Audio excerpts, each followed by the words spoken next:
Comme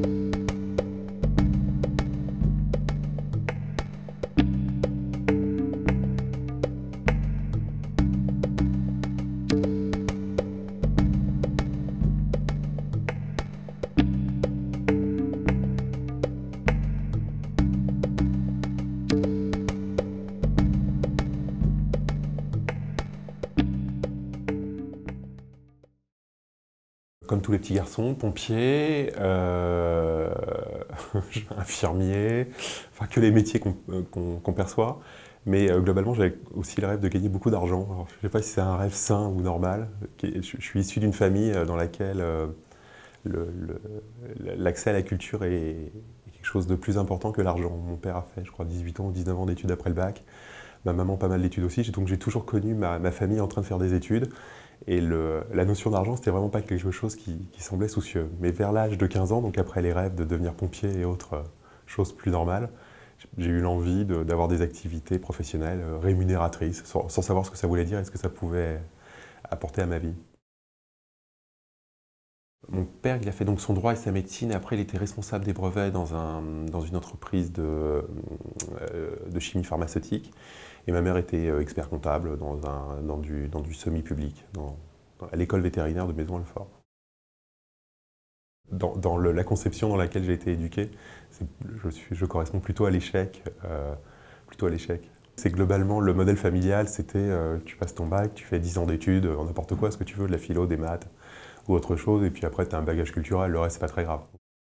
J'ai une sœur qui elle est restée dans exactement le même modèle, puisqu'elle est devenue, elle s'occupe des enfants qui ont des problèmes dans le Val-de-Marne, et elle ne se fait généralement pas payer, d'ailleurs elle oublie de se faire payer quasi systématiquement, ça lui pose pas de problème, elle est ravie avec cette activité-là. Et donc on est dans un modèle un peu différent. Mes parents me confiaient à mes grands-parents, et puis on partait où allaient mes grands-parents, donc généralement 2 mois au bord de l'Atlantique l'été, et puis au soleil l'hiver. Jamais au ski, alors quand j'ai eu 20 ans et que tous mes camarades sont allés skier, je suis allé skier avec eux. C'était très très dur, je n'avais pas vraiment le niveau de ski. Et encore aujourd'hui, je rame quand je vais skier d'un ski exécrable. J'étais un élève plutôt scientifique, moyen. Mon père m'a tellement imposé la philosophie que j'ai fini par avoir 2 au bac. Je pense que je leur ai même caché cette note qui est quand même un peu honteuse. Mais du moment que j'avais mon bac, tout va bien. Non, plutôt scientifique, moyen plus scientifique, pas exceptionnel, pas mauvais.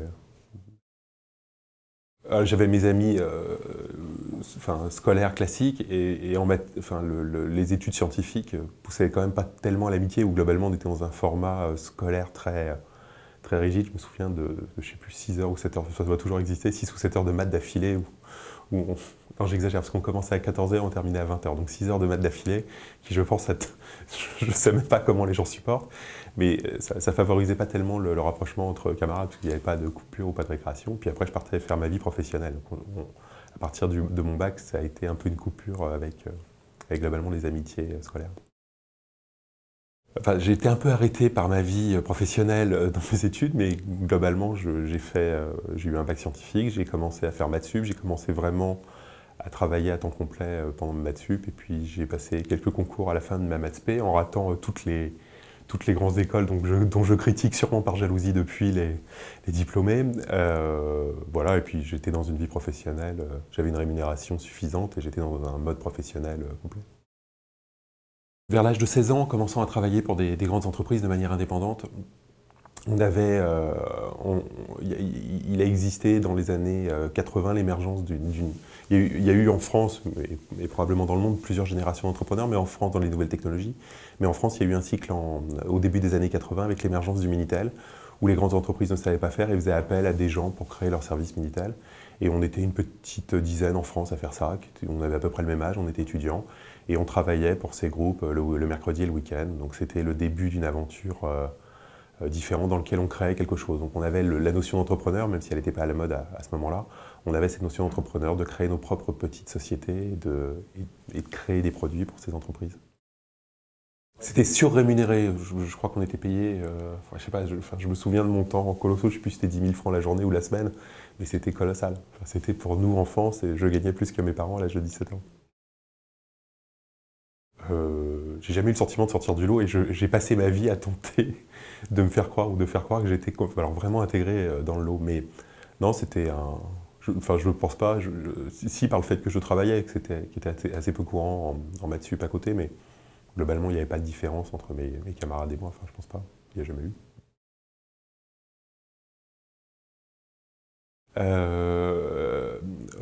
Enfin, des sports plutôt violents, enfin, que je trouvais violents, du squash, j'en faisais 2 heures par jour, mais c'était super pratique parce que plutôt que d'aller déjeuner le midi, enfin je travaillais déjà, mais plutôt d'aller déjeuner le midi, c'était un modèle où on allait vraiment bien se mettre dessus pendant 1 heure, on revenait l'après-midi, ça nous calmait parce qu'on était, je crois, très agressif et très dynamique et que les salariés avec lesquels on bossait étaient heureux de nous revoir plutôt en début d'après-midi. Le matin, peut-être qu'on était un peu trop dynamique. Donc le squash nous faisait du bien 2 heures par jour, ça nous mettait une bonne pression avec mes collègues de bureau.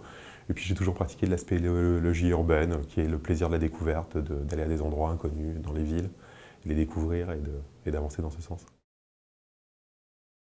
Il y a une chose qui correspond vraiment à l'activité d'entrepreneur, c'est tout ce qu'on peut faire, toute la découverte urbaine qui est à côté des chemins tracés. Ça peut être visiter un musée à contre-courant à un moment donné où il est fermé et d'aller voir ce qui est caché dans ce musée. C'est globalement le plaisir de voir l'envers du décor, de voir comment ça fonctionne. Et souvent, le métier d'entrepreneur, c'est de ne pas s'arrêter aux produits vendus, mais de voir comment ça fonctionne derrière et d'avoir la compréhension et le plaisir de le comprendre. Donc je pense que ça reste assez proche de la vie classique de quelqu'un qui a envie de créer une entreprise.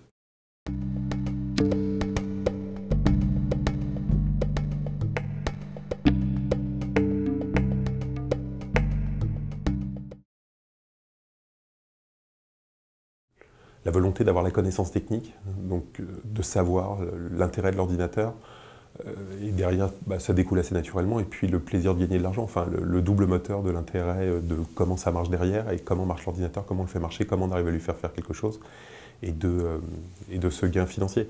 Si on revient sur l'importance de l'ordinateur, je pense que mon père a eu la gentillesse, quand je sais plus, j'avais un peu plus de 10 ans, 10 ou 12 ans, de m'offrir un ordinateur. Et il y avait quelque chose de fantastique. Pour la première fois, il y avait cette machine, quand je lui disais de faire quelque chose, elle le faisait. C'est-à-dire qu'à la maison, ni ma sœur, ni mes parents, quand je disais quelque chose, ils faisaient le contraire. Là, il y avait un truc, je lui disais, fais quelque chose, ça le faisait. Et il y avait ce côté magique, pour la première fois de ma vie, il y avait quelqu'un qui m'obéissait. Et puis, servilement, hein, si je lui disais une bêtise, il ne le faisait pas. Et donc, autour de ça, cette envie et ce besoin de découvrir comment ça avançait, comment ça marchait. Et je pense que c'est de cette envie que vient ensuite la volonté d'aller créer des entreprises pour utiliser ce savoir ou ce début de savoir. En commençant jeune, je ne suis pas passé par une case salarié. Enfin, j'ai été salarié des fois dans des entreprises qui n'étaient pas les miennes, mais de manière un peu anecdotique dans ma vie. Mais ça a toujours été la chose naturelle. Quand vous me dites vous êtes un entrepreneur, je n'ai pas l'impression, j'ai l'impression d'être quelqu'un de très normal, qui vit sa vie comme tout le monde, dans un monde différent, pas non salarial, mais dans un mode qui me semble très classique et très normal. Je suis plutôt timide, donc rencontrer les gens c'est difficile, mais le plaisir de comprendre comment un métier marche, quels sont ses ressorts, mais je pense que c'est quelque chose d'assez général, hein, quand vous regardez la presse ou même les émissions télé sur ce sujet au travers de l'entreprise, c'est plutôt des émissions à succès, mais envie de savoir comment ça marche et comment on construit un prix, comment on construit un produit, comment on fait un marketing qui marche, comment on applique tout ça à la technologie et que l'on avance. Quelqu'un qui utilise ses fonds afin de créer son argent, c'est bien afin de créer une activité dans laquelle il va essayer de générer un profit. Donc ça peut être assez large avec ce type de définition, mais derrière c'est peut-être un mode de fonctionnement un peu original. On travaille avec avec la totalité des choses dont l'on dispose, à la fois son cerveau et à la fois son capital, ce qui est la différence avec le travail salarial où on va vendre son savoir pour bénéficier d'un revenu. Il est prêt à se mettre à risque en permanence, c'est-à-dire globalement, alors bien sûr quand ça se met à fonctionner, le risque n'existe plus, mais au premier jour, il est capable de se mettre en risque, c'est-à-dire de quitter une situation qui est globalement plutôt confortable, prendre ce risque pour aller dans quelque chose où le risque existe vraiment. C'est là où je pense que les gens, un certain nombre d'associations, et je pense qu'elles ont raison, militent pour que globalement les gens créent des entreprises au moment où ils sont encore étudiants dans le douillet cocon familial, parce que le risque est moindre, et je pense que c'est une bonne chose. C'est globalement, ça va dans le bon sens, et puis où d'autres, comme Novelli, militent pour que globalement, même quand vous créez une entreprise individuelle, on ne puisse pas aller vous rechercher sur la totalité de vos biens. Ce qui sont des choses qui vont super dans le bon sens, et puis le statut d'auto-entrepreneur qui simplifie la création d'entreprise. Et quand vous mettez tout ça, vous arrivez à créer des entrepreneurs. Mais je pense que c'est l'inconscience globalement, c'est que vous vous mettez à risque, et je pense qu'on a on a tous naturellement une aversion au risque, et globalement, l'entrepreneur fait partie des gens qui aujourd'hui se mettent en risque dans la vie d'aujourd'hui. Enfin, la notion de risque aujourd'hui pour des gens ayant à peu près réussi, ayant un peu de patrimoine, ça devient mal. Enfin, globalement, on n'est plus en risque. Si on parlait tout à l'heure d'entreprises dans lesquelles on avait investi, le risque il est marginal. Le risque, c'est le risque du succès. Donc, c'est pas très. Ça devient malheureusement moins risqué, donc peut-être moins excitant ou plus confortable. Mais ça correspond, je pense, à l'évolution dans l'âge, et je pense qu'il est beaucoup plus simple d'entreprendre jeune que d'entreprendre plus âgé, et plus on est âgé, plus c'est dur. Donc aujourd'hui, le métier d'entrepreneur tel qu'on le fait, c'est un métier très capitaliste et sans beaucoup de risques. Je crois que la plus belle récompense, c'est la reconnaissance. Vous l'obtenez de différentes manières, mais globalement la reconnaissance par la presse, la reconnaissance par le consommateur ou par les gens qui vont acheter votre produit ou le consommer d'une manière ou d'une autre. Toutes ces choses-là sont les choses qui vous motivent à continuer à avancer, à essayer d'inventer des trucs. J'ai eu toujours cette chance de connaître les gens qui sont dans le milieu de l'Internet, des gens qui sont derrière devenus connus. Donc, en les connaissant avant, très normaux. Alors certains ont changé, sont devenus des gens très fiers d'eux, très imbus d'eux-mêmes, d'autres sont devenus des gens très normaux. Mais je les ai toujours connus à une époque où ils doutaient de leur succès, ils ont douté de leur modèle dans ces activités-là. Non, il y a des gens, moi, il y a des gens que j'adore. Il y a un monsieur qui s'appelait Bertin. Monsieur Bertin, il y a 30 ou 40 ans, il avait inventé quelque chose de fantastique. Sur un rail de béton, il faisait rouler des trains. Et il a inventé quelque chose qui était le monorail, qui est encore utilisé au Japon sur le même modèle. C'était très peu cher à déployer parce que globalement c'était un socle de béton. Il a encore une ligne qui doit faire 10-15 km à Orléans, donc vous avez des champs traversés par ce rail de béton. Et il a inventé ce truc-là. Et pour des raisons politiques, parce qu'il n'avait pas fait les bonnes écoles, parce qu'il n'avait pas les bons contacts, peut-être parce que, et aujourd'hui c'est simple de le lire, son invention n'était pas aussi bonne qu'elle le semblait, mais notamment pour des raisons politiques, il n'a pas été choisi ce qu'il avait inventé, ce qu'il avait créé, qui était quelque chose de réellement révolutionnaire. Et ce mec se finit par se suicider, notamment pour cette raison-là. Et cet inventeur-là est fantastique, il doit y avoir 3-4 pages sur Internet qui parlent de lui. Ce mec-là était vraiment dans un monde où globalement, aujourd'hui, il est plus simple de créer. Ce mec était capable de créer, d'inventer quelque chose, de créer une boîte autour de cela, avec une vraie invention. Et si vous voulez, ce côté très physique de l'invention, là où aujourd'hui on est beaucoup moins physique, on est de plus en plus dans des créations d'entreprises ou des inventions qui sont plus virtuelles, que ce soit sur les biotech ou sur les technologies de l'information, m'a toujours fasciné. Alors si on veut remonter, ça va être les gens qui ont inventé le père Renault ou des gens comme ça qui ont inventé vraiment des choses. Mais il y a tout eu ces gens d'inventeurs, d'entrepreneurs à ces époques-là qui sont magiques et dont on ne se lasse pas. Je trouve qu'il y avait une vision très moderne qui existe aujourd'hui, là, à une époque où globalement créer son entreprise, ça ne pouvait pas exister. Toute la gestion salariale qui est exécrable, parce que c'est des relations humaines basées sur des choses différentes, et que d'une manière générale, j'ai tenté d'éviter par le surintéressement des salariés avec lesquels on travaillait, qui était un mode non courageux d'affronter le débat social. Mais malheureusement, quand on arrive à des structures un petit peu plus importantes, ça devient beaucoup plus dur de gérer. On devient malheureusement une entreprise un peu comme les autres, avec un débat social que l'on ne peut pas éviter. On a distribué, je sais pas, 15% du capital de l'entreprise sur ces 15-20 dernières années. Globalement, j'ai l'impression d'une énorme association de personnes qui mettent en commun tout pour le succès de leur entreprise. Mais vous voyez leur motivation, écrivez-leur à n'importe quelle heure du jour et de la nuit et voyez à quelle heure ils vous répondent tous. Vous avez une bonne réponse sur leur niveau de motivation. Je crois que j'ai une aversion au monopole qui abuse de sa situation. Donc à partir de ce moment-là, une envie, même si elle n'est pas viable économiquement, d'aller taper dedans sans fin. Bon, mais si on n'est pas capable de faire ça et si on n'a plus envie de le faire, globalement on part à la retraite. Et c'est un choix. Et le choix, il est possible. À partir de du moment où le choix il est possible et qu'on ne le prend pas, c'est qu'on a le sentiment qu'on peut bousiller les trucs. Après, il y a le coup de trop. C'est humain, c'est la vie. Et puis, c'est pas grave, et c'est comme ça. Mais on pense que sur un certain nombre de sujets, on peut inventer des trucs qui bouleversent notre mode de consommation, qui les font rentrer dans des produits qui sont ceux que nous consommerons nos enfants dans un siècle, et pas ceux que nous consommions il y a 10 ans ou il y a 20 ans. Comme j'ai eu la chance de commencer jeune et d'être dans un cadre où ça a plutôt marché, tout mon entourage est basé autour de ça et a toujours vécu avec cela. Donc il n'y a jamais eu le sentiment de faire un effort. Évidemment, si j'avais quitté un poste d'ingénieur dans une entreprise à l'âge de 40 ans pour aller créer mon entreprise, je pense que là, il y aura des sacrifices. Et encore une fois, c'est là où le fait de commencer plus jeune change vraiment le mode de fonctionnement et la dimension que vous pouvez tenir. C'est quelque chose qu'avaient compris les Américains, qu'en France, on ne pratiquait pas. Les gens se lançaient à leur compte il y a 30-35 ans. Et là, je trouve que depuis un peu moins de 10 ans, enfin même 10 ans, depuis les années 2000, on a une génération de gens qui partent à la fin de leurs études ou au milieu de leurs études pour créer leur boîte. Et globalement, je trouve qu'on commence à avoir une tolérance à l'échec en France qui n'existait pas jusqu'à présent. Vous êtes infaillible, vous avez raté un truc, bah, tant pis, vous allez refaire un et ça va marcher, quoi. Qui n'était pas un sujet que nous avions en France il y a même 5 ans. Je trouve qu'aujourd'hui, ça commence à venir. Les gens viennent nous voir, je me suis planté pour telle raison et je vais refaire ça et ça a marché. Ouais. Je pense que la compétition est saine pour tout le monde. Et on l'a toujours vu dans nos métiers, c'est que globalement, quand on était sans compétiteurs qui nous correspondaient et qui étaient agressifs avec nous, on était beaucoup moins bons que lorsque nous avions de la compétition. Donc, comme tout le monde, je déteste la compétition, mais je pense que c'est la meilleure chose. C'est la meilleure chose pour se remettre systématiquement en question.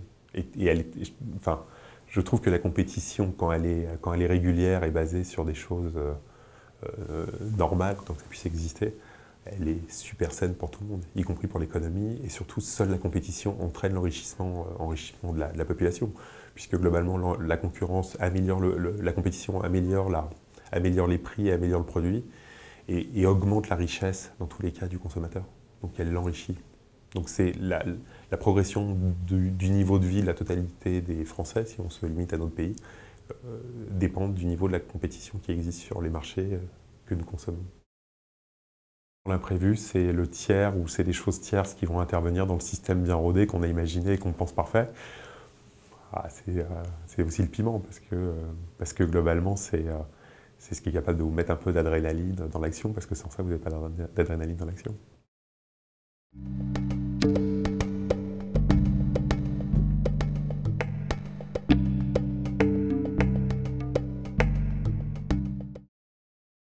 On a la chance d'être une équipe très restreinte, qui est globalement la même depuis très longtemps, dans lequel le rapport est à peu près naturel. On s'est connus il y a longtemps, après il y a le succès qui vient, mais on est toujours tous les mêmes et toujours là. Donc cette équipe fermée donne un sentiment de normalité, puis c'est des équipes à peu près stables en termes de personnes. Donc on n'a pas ce sentiment ni d'être très entouré, on n'a pas le sentiment d'être très entouré, globalement. On a le sentiment d'être toujours les mêmes personnes, un peu naïvement. On a la chance d'être dans des métiers qui, globalement, à l'exception de l'activité support, ne grossissent pas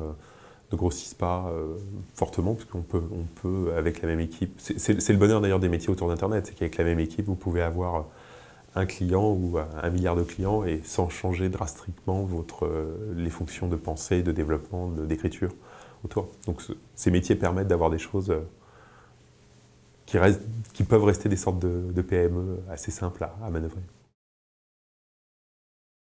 Je ne sais pas si c'est très ermite parce qu'on a un mode de fonctionnement où on partage tous nos bureaux, y compris moi, donc on est tous dans un monde où on partage entre nous. Je pense qu'on a un monde peut-être ermite au sein de l'entreprise, fermé au sein de l'entreprise, avec une notion du secret probablement paranoïaque et disproportionnée.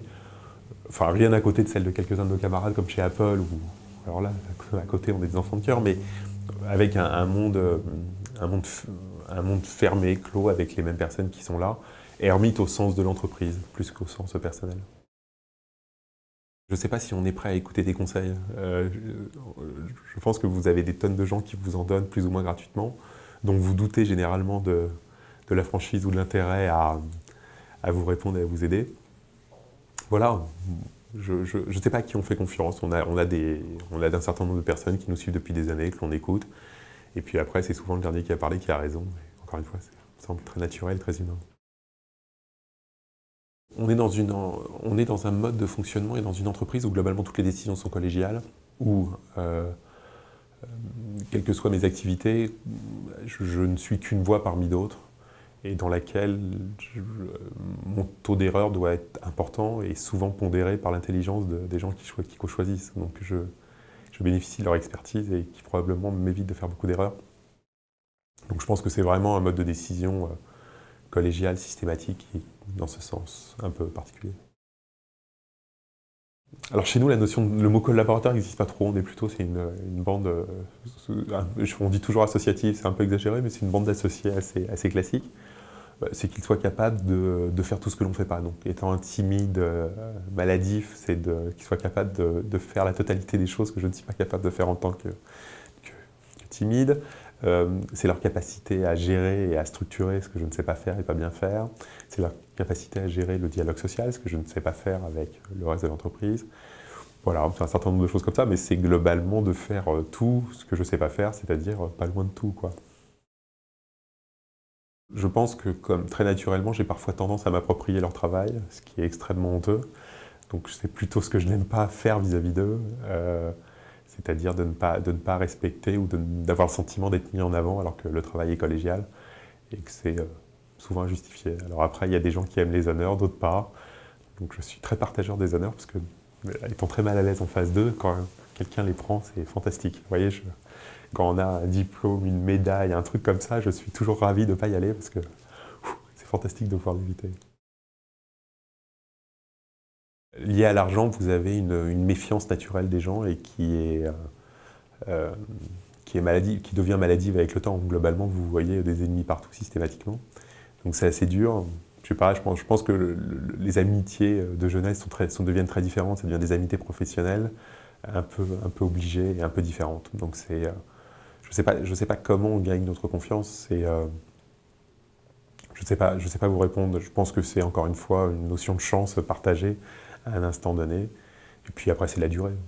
Globalement, quand une relation est fiable sur la durée, j'ai des associés que j'ai depuis 20 ans qui sont d'une fidélité et fiabilité sans fin. Avec eux, elle est là et elle existe et elle n'a pas de raison d'en douter. Après, le quotidien est beaucoup plus dur quand on rencontre des gens. Je pense que globalement, professionnellement, on a des inimitiés et puis elles existent, elles durent un temps et puis après elles disparaissent.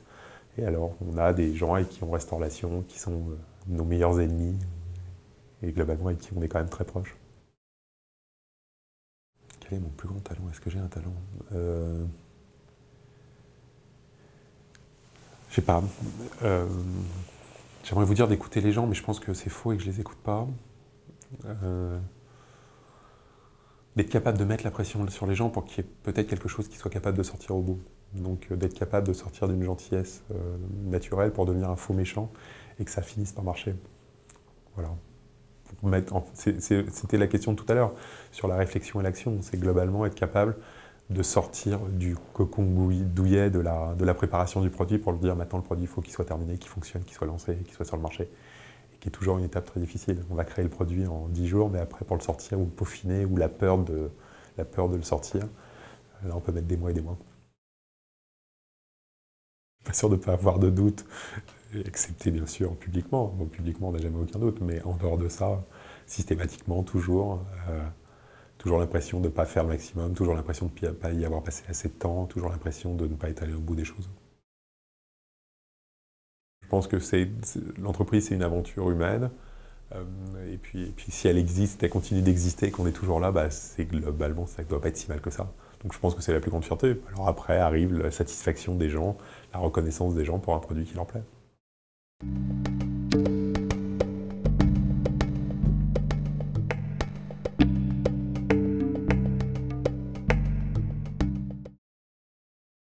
Quand j'avais 18 ans ou 19 ans, il y a un monsieur qui vient me voir et qui me dit « Vous savez, moi j'ai failli créer Énergie, qui était le grand succès de l'époque. » Et je lui dis « Mais j'étais très impressionné, mais comment vous avez failli créer Énergie ?»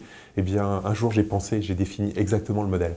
Donc la phase de réflexion, je pense que c'est une phase dans laquelle on est tous assez confortables. C'est pas une phase très courageuse, mais globalement on est capable d'arriver souvent tous au même raisonnement.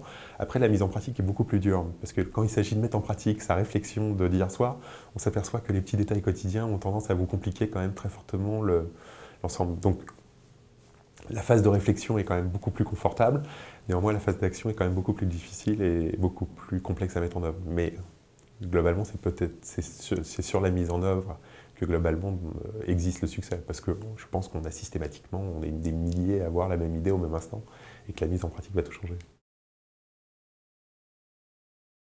On les oublie. Enfin, vous savez, je pense que c'est la théorie du loto. Je ne vous souvenez pas d'avoir joué à l'euro million, mais par contre, si un jour vous gagnez, vous avez l'impression d'avoir joué qu'une fois. Donc c'est un peu le même sujet. Vous vous souvenez que de vos succès, vous avez nettoyé votre cerveau, vos échecs. Et des années après, il y a des gens qui me disent « Mais tu te souviens, on avait investi dans un truc ?» Et franchement, objectivement, je m'en souviens pas. C'est-à-dire que j'ai le sentiment que mon cerveau l'a complètement nettoyé. Et en général, c'est un échec. Si c'est un succès, je m'en souviens très bien. Vous voyez, j'ai investi dans vraiment beaucoup de sociétés, mais il y a 2-3 succès, je me souviens que d'elles. Si ça ne marche pas, je l'oublie. Donc il y a vraiment un nettoyage. Je crois qu'on a un cerveau très, très intelligent pour cela, qui est capable de nettoyer toutes les choses dont on n'a pas envie de se souvenir sur le long terme. D'une manière trop naturelle, je pense, on a le sentiment que c'est normal, puisqu'on a travaillé pour l'avoir. Ça paraît normal. C'est l'échec qui ne serait pas normal, qu'on va gommer, mais je pense d'une manière très naturelle, qui est probablement illogique, mais d'une manière très naturelle. On trouve normal encore un succès, alors qu'on trouve anormal sur l'instant un échec que l'on va gommer. Alors ça, je crois que c'est vraiment quelque chose de déterminant et de systématique chez la totalité des entrepreneurs, c'est la chance. Ça, je n'ai strictement aucun doute. Voilà un phénomène qui ne fait strictement aucun doute. Parce que c'est la chance de vous avoir permis de créer une entreprise, c'est la chance d'avoir les choses qui se mettent en œuvre à un instant donné pour que ça se passe et que ça fonctionne. C'est la chance pour une virgule, pour un truc, un machin, de rencontrer votre public et que ça marche. Donc ouais, la chance me paraît vraiment quelque chose de déterminant. Donc oui, on a eu de la chance, oui, j'ai eu de la chance de manière incontestable et une grande chance. On a souvent eu de la chance, je pense qu'on a souvent été au bord du précipice en faisant semblant de ne pas le voir. Je pense que c'est une des caractéristiques de l'entrepreneur, c'est ce côté peut-être un peu la folie, le mot folie ayant peut-être une connotation dévalorisante, puisque c'est un état particulier, mais de ne pas voir le risque qui existe, donc de marcher sur un précipice avec les yeux fermés, avec son idée. Bon, mais c'est pas un sentiment présent, c'est globalement, soit on est tombé dans le précipice, là vraiment, globalement, le risque, on en a bien conscience, on l'a pris et on a perdu, mais si on tombe pas et qu'on arrive à continuer de marcher sur notre petit chemin, globalement, ça se passe bien. Aujourd'hui, on a des moyens d'information qui sont fantastiques, c'est que globalement, l'entreprise fonctionne basée sur le mail, donc tout autour du mail. Et puis après, on a des outils fantastiques tels que Google News, tels que des trucs comme ça, où j'ai en surveillance la totalité de ma vie, quels que soient les sujets, et qui me génèrent un Google News 200 mails par jour, et qui permettent vraiment d'avoir de l'info temps réel. Et puis la surveillance sur Twitter des mots-clés donnés, donc des mots de l'entreprise et des mots connexes à nos activités, qui donnent encore plus un temps réel. Donc globalement, vous avez vraiment l'info en 15e instantané, et c'est hallucinant de penser que dans leur activité professionnelle, nos grands-parents étaient informés de ce qui se passait sur leur marché des jours et des jours après, quand maintenant on est informé quelques minutes avant. L'info, elle sort toujours avant même qu'elle soit officielle. Enfin, je veux dire, Twitter a même nous a redonné quelques minutes par rapport à un Google News qui attend que le journaliste ait le temps de rédiger son info, où là, vous l'avez vraiment en amont. C'est vraiment pas quelque chose que j'ai cherché à faire dans ma vie. Il y a des gens qui le font au bureau et dont c'est l'activité, la passion ou ce qu'ils aiment faire. On nous dit généralement que dans le cadre d'un certain nombre d'évolutions, notamment la 4e licence mobile que vous citiez, on est devenu très establishment, beaucoup plus politiquement correct et qu'on avait bossé nos réseaux. J'aimerais vous dire que c'est pas vrai, je pense que c'est malheureusement vrai, parce qu'on rêve d'un monde idéal, capitaliste idéal, dans lequel le pouvoir politique n'en a pas, dans lequel tout le monde est guidé par un seul intérêt, celui des Français.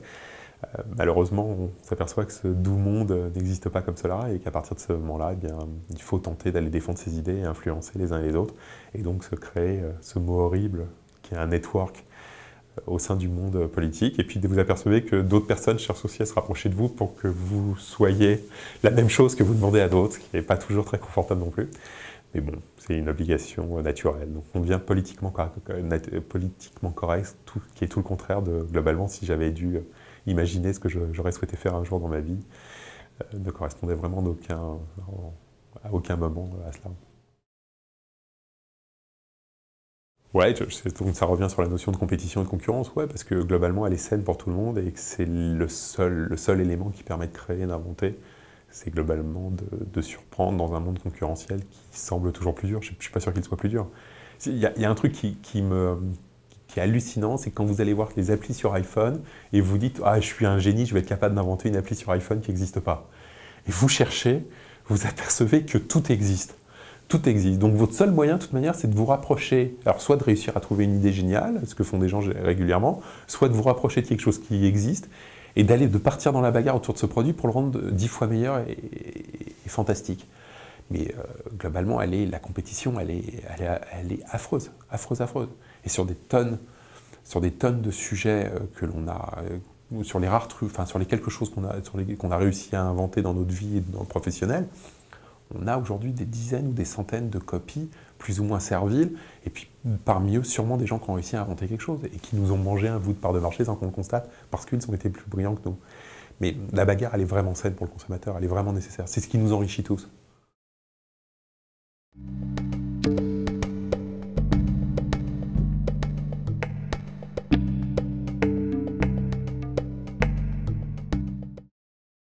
J'ai une opinion super positive. Alors les gens sont toujours très déçus, parce que contester et critiquer, ça doit être le quotidien. Non, je trouve qu'on vit dans un pays fantastique, dans lequel on arrive à générer des entrepreneurs successful. Je pense que vous avez 10 pays dans le monde où c'est possible, dans lequel le système éducatif n'est pas si mal que ça, dans lequel notre système de sécurité sociale est plutôt pas mal. Donc je suis assez peu contestataire de ce monde. C'est extrêmement décevant et j'en suis désolé. Mais globalement, je trouve que ce pays est fantastique. Globalement, dans quel pays, quand vous naissez dans un milieu pas défavorisé, mais très normal, vous pouvez devenir successful, aisé, riche. Mais en France, vous avez un tissu de créateurs, d'entrepreneurs brillantissimes, et qui sont d'ailleurs que vous retrouvez dans le monde entier. On est bougons, contestataires, rien de très grave, quoi. Écoutez, on a fait une révolution, il faut qu'on soit fiers, il faut qu'on s'assure. On était parmi les premiers dans le monde. Le monde entier parle de la Révolution française. Pardon. Donc voilà, non, on vit avec ça, très naturel, tout est nul, comme ça, pas très grave. Ah, on rêve d'un grand marché intérieur, d'avoir un marché intérieur qui fasse la taille du marché intérieur américain. Je pense que c'est un rêve très sympa et que c'est un vrai besoin. Si on n'avait pas toutes ces frontières qui continuent d'exister, alors on a la barrière de la langue qui ne nous facilite pas la vie. Si on était capable d'un coup de baguette magique de tous parler la même langue et d'avoir un grand marché intérieur, ce serait fantastique parce que globalement, on créerait des entreprises plus importantes qui soient capables de se battre mondialement de manière plus forte. Là, aujourd'hui, notre marché intérieur est 5 fois, 6 fois ou 7 fois plus petit que le marché américain et c'est quand même beaucoup plus dur. Je pense que les gens d'aujourd'hui, les entrepreneurs d'aujourd'hui ont vraiment intégré ça. Ils fabriquent dans le monde entier, ils utilisent des produits qui viennent de partout. Je pense qu'on a un défaut dans le système éducatif. Si on devait avoir un défaut, c'est notre capacité à apprendre les langues. Et j'en suis un exemple vivant. C'est-à-dire que globalement, l'anglais pratiqué est à peu près tolérable, mais globalement, je pense qu'on a une déficience sur l'apprentissage des langues, qui a un vrai besoin d'apprendre l'anglais. On devrait tous être bilingues, ce que savent faire les Hollandais, ce que savent faire parfois bien les Allemands, et ce que nous, en France, on n'est pas capable de faire. Bon, mais globalement, la mondialisation, elle est absolument nécessaire, elle va dans un sens qui est devenu, je pense, intégré par les gens, et vous avez des pays qui sont destinés à fabriquer ce dont auront besoin d'autres qui sont destinés à fabriquer ce qu'il faut pour nous nourrir. Et nous, on est peut-être destinés, Français, à être capables d'inventer des choses dans les logiciels où on est plutôt bon dans des sujets donnés. Il y a une sorte de régionalisation des savoir-faire au niveau mondial, et il faut qu'on arrive, nous, Français, à en prendre un petit bout. Parce que je ne pense pas que ça soit sur la fabrication, on sera capable d'être bon. On aura toujours le commerce de proximité, mais être capable d'inventer des choses qui puissent sortir de nos frontières actuelles. J'aimerais faire disparaître tous les vieux monopoles qui existent et les remplacer par des jeunes entreprises capables d'aller inventer des trucs nouveaux. Et la France n'est pas le pire des pays, l'Allemagne, je pense, en Europe, est le pire des pays. Vous avez un capitalisme historique, qui est un capitalisme de compromission qui repose sur quelques dizaines de grandes entreprises publiques ou semi-publiques et qui sont tout le contraire de ce qui est sain. Faire disparaître l'intervention systématique de l'État quand une entreprise a un problème, même qu'une banque dépose son bilan, c'est pas super, c'est des problèmes pour l'économie, mais que l'État prenne ses responsabilités, soit elle la nationalise, elle devient française, soit elle la laisse tomber et cette entreprise est liquidée. Mais à interrompre l'interventionnisme de l'État dans l'entreprise. Probablement très ou trop libéral, mais globalement c'est sain et ça a un intérêt concurrentiel majeur. Je pense que la valeur de l'être humain est plus importante que la valeur de l'idée. Moi j'ai toujours adoré investir dans des entreprises où on part pour créer des fauteuils blancs et à la fin on fait des sites web pour vendre, je sais pas quoi, de la musique en ligne. Donc j'ai toujours trouvé ce concept fantastique de l'homme, de l'être humain qui est capable de s'adapter. Et quand ils viennent me voir en me disant « Bon, j'ai réfléchi, en fait, on va plus faire du tout ce pourquoi tu as mis de l'argent dans la boîte », je trouve ça toujours super. Parce que je me dis, c'est vraiment cette capacité d'adaptation ou de parier sur l'être humain et la chance, en mélangeant ces deux, pour inventer ça. Donc c'est globalement de se reposer toujours la question sur remettre toujours, comment on disait, de remettre toujours son ouvrage sur la table, d'être capable de le redémonter et de faire changer systématiquement son business jusqu'au jour où il y a quelque chose qui marche. Et si, en créant une entreprise, vous êtes capable de tester 10 choses de manière successive pour ne pas vous éparpiller, qu'au bout, il y en a une qui marche, peu importe ce avec quoi vous avez commencé. Bon, c'est une question que j'ai la chance de me poser, donc globalement, c'est un problème de régler. Je ne sais pas si c'est très sain, je ne sais pas si c'est très naturel, enfin je ne suis pas sûr que ce soit très naturel, mais c'est le problème d'argent étant réglé, vous travaillez pour le plaisir et donc pour des choses très différentes. Je pense que c'est sain dans le cas de la conception et de l'existence du produit. Je ne suis pas sûr que ça soit sain dans un environnement difficile, tel qu'il est toujours d'ailleurs, mais je ne suis pas sûr que ça soit sain vis-à-vis dans ce cadre-là. N'ayant pas de goût de luxe ou ni de velléité de luxe, je ne suis pas de chauffeur, je viens en taxi, je viens parfois même en métro, quand c'est pratique, je vais souvent à Bercy en métro, c'est plus pratique. N'ayant pas de volonté ou de recherche du luxe d'une manière ou d'une autre, sachant me contenter de quand même globalement de relativement peu de choses. Très jeune, j'ai eu le sentiment d'avoir suffisamment d'argent pour terminer ma vie, donc après c'est devenu un mode de fonctionnement un peu par plaisir. Donc travailler, inventer, faire des choses, investir par plaisir et non pas par obligation d'une manière ou d'une autre. J'ai toujours le sentiment que tout ce que l'on a aujourd'hui, on l'a toujours eu. C'est-à-dire que j'ai le sentiment qu'il y a 20 ans, j'accédais à Internet comme j'y accède aujourd'hui, que Google existait. J'ai ce sentiment-là. Je vais voir au cinéma, quand j'ai été voir au cinéma Avatar, donc c'est la 3D, je me dis, mais j'ai l'impression d'être mes parents, mes arrière-grands-parents quand ils sont allés voir le premier film au cinéma, mes parents quand ils sont allés voir le premier film en couleur au cinéma. Et moi, je vois ça aujourd'hui. Et j'ai ce sentiment, sur l'instant, d'être dans le côté, vraiment, il se passe quelque chose. Et derrière, de manière professionnelle, je revois 2-3 films, ça me paraît normal. Donc c'est devenu quelque chose de normal. Et si vous voulez, cette normalité, s'est passée sur 1 mois et demi. Ce retour au normalisme, il est revenu en 1 mois et demi. Et si vous me demandez, quand j'ai été voir Le Grand Bleu, j'ai presque le sentiment d'être allé voir Le Grand Bleu au cinéma en 3D. Donc si vous voulez, il y a ce sentiment face au progrès, d'assimilation systématique et très rapide, et donc de non-constat ou de non-reconnaissance du progrès tel qu'il existe de manière permanente dans notre vie, ce qui est hallucinant. Je crois que c'est malheureusement un sujet qu'on n'a pas envie de partager. Je vois que les entreprises travaillent beaucoup le développement durable, travaillent beaucoup tous ces thèmes autour de l'écologie, et je trouve que ça devient un sujet marketing, et c'est pas un sujet marketing qu'achètent les gens, c'est que globalement, quand vous leur proposerez un produit qui ne fait pas trop de mal à notre planète à 10 centimes et un autre qui fait beaucoup plus de mal à notre planète à 9,9 centimes, ils vont prendre celui à 9,9 centimes. C'est-à-dire que leur capacité à faire un effort face au devenir de notre planète est nulle, et moi le premier. Donc je ne suis pas sûr qu'on soit... je pense qu'on est très égoïste, qu'on n'a pas envie de voir et demain, qu'on va à la limite se poser des questions sur nos enfants, mais pas plus loin, et que globalement on aura beaucoup de mal à trouver des solutions pour résoudre les problèmes qui existent partout. C'est le seul univers de confiance parfait, c'est les seuls gens qui sont là quand tout va mal parce que parfois les choses vont mal. Voilà, c'est le bien-être et le bonheur. Il faut qu'il soit très vieux, très ancien, parce que dans ce cas-là on est à peu près sur 2, et puis on est proche d'eux, sinon ça se corse. Pareil, je pense qu'on est... moi je suis toujours surpris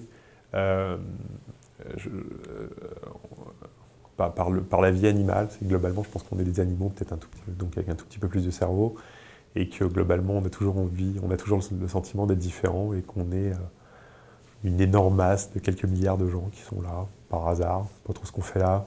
On essaye d'améliorer notre quotidien, mais la manière dont on l'améliore semblera bien risible dans un siècle ou dans 2 siècles. Voilà, je ne suis pas sûr qu'on ait un grand sens, enfin qu'on puisse donner un grand sens à notre vie. Donc on est là pour naître, faire des enfants et pérenniser une race. En dehors de ça, je ne suis pas sûr qu'on serve à grand chose, malheureusement.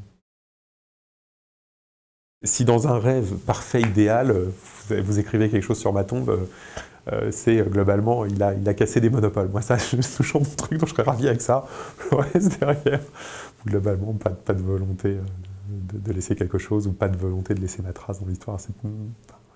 J'en suis bien éloigné, j'en ai très certainement pas le niveau, ni le savoir, ni l'intelligence. Donc, rien. Mais être capable de casser quelques monopoles et de laisser globalement en héritage des entreprises qui soient capables de continuer à modifier l'accès à un certain nombre de choses qui me paraissent parfois nécessaires. La mort des proches, la peur pour ses enfants, la peur pour ses parents, la peur pour tout le monde. Globalement, le sentiment que... je pense qu'on est dans une civilisation qui a oublié que la mort pouvait exister et on se sent tous immortels. Et c'est de voir le mal-être qu'aujourd'hui on a face à quelqu'un qui a un cadavre. C'est devenu une image insupportable quand pour nos parents ou nos grands-parents, il y avait un mort, il était à la maison, on allait s'occuper de lui, etc., qui est devenu quelque chose aujourd'hui, je pense, que plus personne n'est capable de faire. Donc le malheur, c'est la mort, quelle qu'elle soit, la mort d'être humain, et globalement, quelque chose qu'on peut même pas imaginer. J'ai même pas envie de croire que c'est un peu comme la vie, j'ai même pas envie de croire que ça existe. C'est de toucher à rien, c'est parfait là. La vie que j'ai, elle est parfaite, elle est idéale, et si vous m'aviez pu me demander il y a 20 ans qu'est-ce que j'aurais souhaité faire, j'aurais même pas rêvé de pouvoir faire exactement ce que je fais aujourd'hui. Tellement ça aurait paru fantastique et inimaginable.